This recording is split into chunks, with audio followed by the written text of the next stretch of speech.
Hello, folks.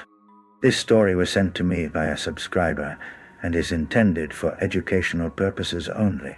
Thank you for watching. 1,200 micrograms. LSD. The elevator ride to nowhere.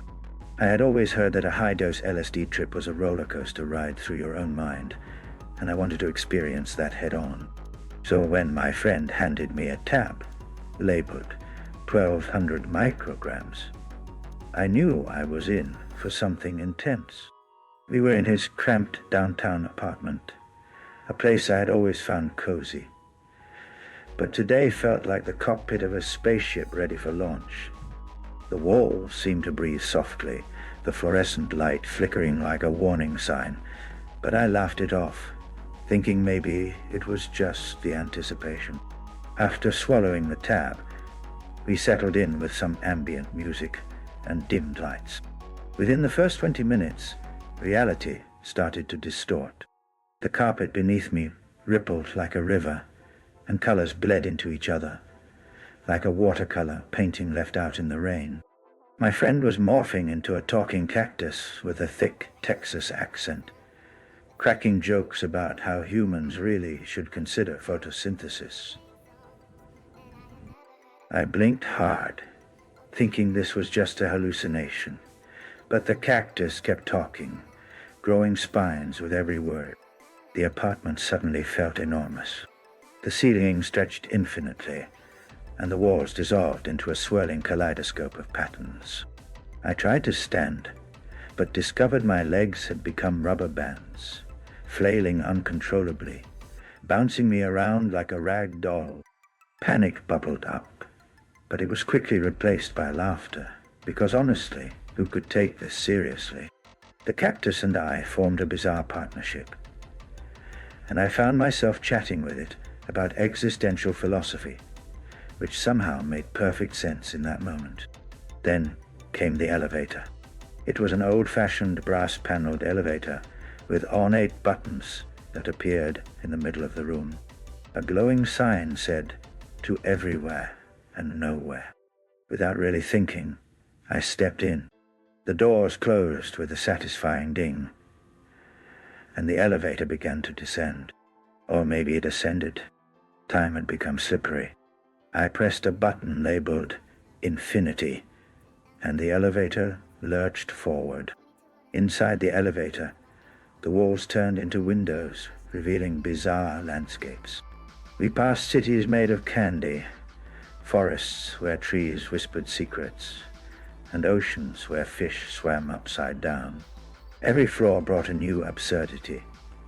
On one, people's heads were clocks, ticking down to moments of forgotten memories.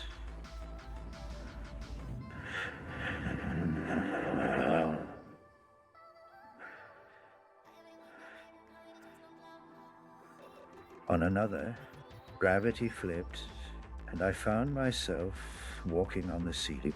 The elevator operator was a platypus wearing a top hat and monocle, handing me a cocktail that tasted like every flavor of ice cream combined. As the trip deepened, my sense of self began to dissolve. I wasn't just a passenger.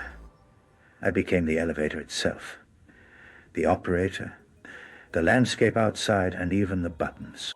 Every part of this strange machine was me, and yet I was nowhere and everywhere, all at once. It was disorienting and hilarious. I imagined the elevator pressing all the buttons at once, causing a cacophony of worlds to collide into a psychedelic soup. Suddenly, the elevator stopped with a jolt. The door slid open to reveal a room filled with mirrors. But each mirror reflected a different version of me.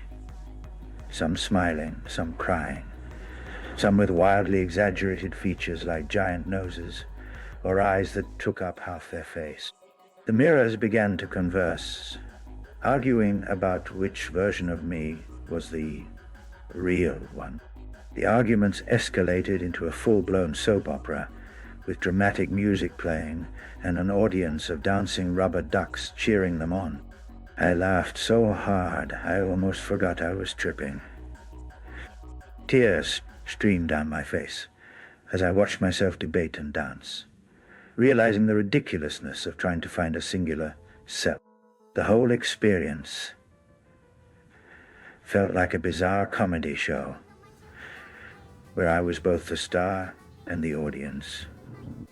One mirror version tried to escape by jumping through its frame, only to get stuck halfway, causing a surreal image of a half-transparent head bobbing in and out of reality.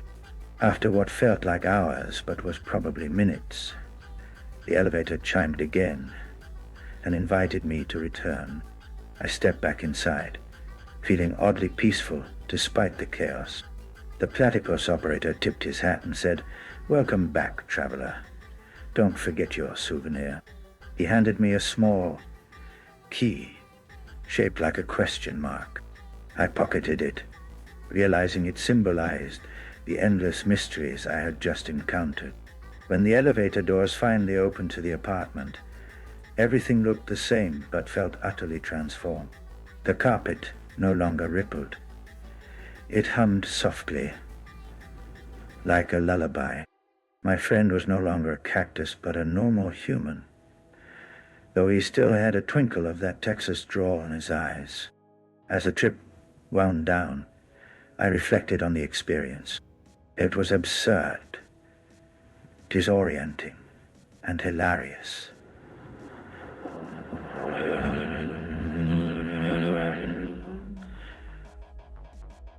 A wild ride through the infinite corridors of my mind. I learned that sometimes the journey is less about finding answers and more about embracing the weird, the unexpected, and the utterly bizarre parts of ourselves. The key stayed in my pocket for days, a reminder that life is a psychedelic elevator ride, and sometimes you just have to press all the buttons and enjoy the madness.